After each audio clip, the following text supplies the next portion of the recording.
Orchid ചെടികൾ വളർത്താൻ നമ്മൾ സാധാരണയായി ഉപയോഗിക്കുന്ന പോട്ടിംഗ് മീഡിയം ഏതൊക്കെയാണെന്നും അവയുടെ ഓരോന്നിൻ്റെയും ഗുണങ്ങളും ദോഷങ്ങളുമാണ് ഈ വീഡിയോയിലൂടെ വിശദമാക്കുന്നത്.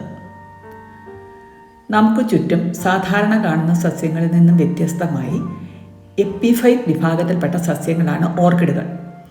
അവയ്ക്ക് വളരുവാനായി മണ്ണിൻ്റെ ആവശ്യമില്ല.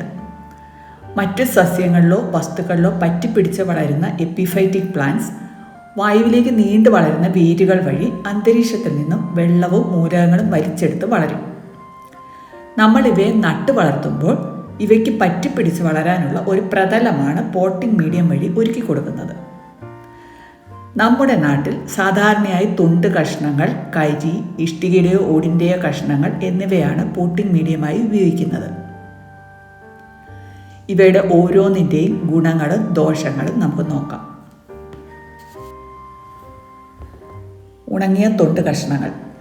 നന്നായി ഉണങ്ങിയ തൊണ്ട് ചെറിയ കഷ്ണങ്ങളാക്കിയത് ഉപയോഗിക്കാം. വെള്ളവും വളവും പിടിച്ചു വെച്ച് കൂടുതൽ സമയത്തേക്ക് ഇവ ചെടിക്ക് ലഭ്യമാക്കും എന്നുള്ളതാണ് തൊണ്ട് കഷ്ണങ്ങളുടെ ഗുണം.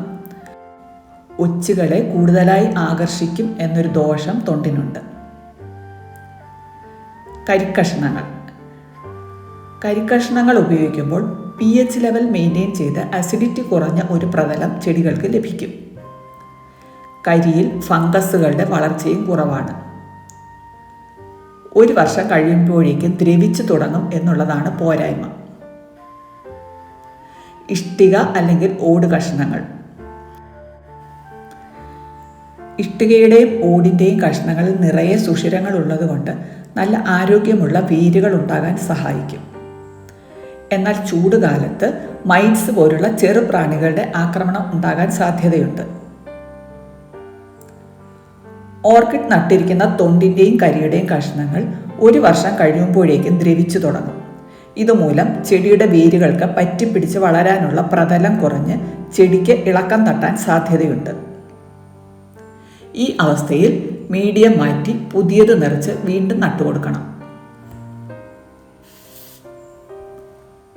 ഞാൻ എൻ്റെ ഓർക്കിഡുകളിൽ മൊക്കാറ ഒഴികെ എല്ലാ ചെടികളും കരി മാത്രം ഉപയോഗിച്ചാണ് നട്ടിരിക്കുന്നത്. മൊക്കാറയ്ക്ക് ഓടിൻ കഷ്ണങ്ങളാണ് മീഡിയമായി ഉപയോഗിച്ചത്.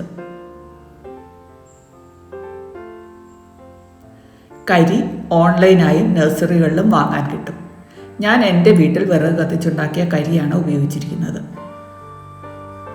വീഡിയോ ഇഷ്ടമായെന്ന് കരുതുന്നു. നിർദ്ദേശങ്ങളും അഭിപ്രായങ്ങളും ദയവായി കമൻറ്റ് ചെയ്യുക. മറ്റൊരു വീഡിയോയുമായി വീണ്ടും കാണാം. Thanks for watching.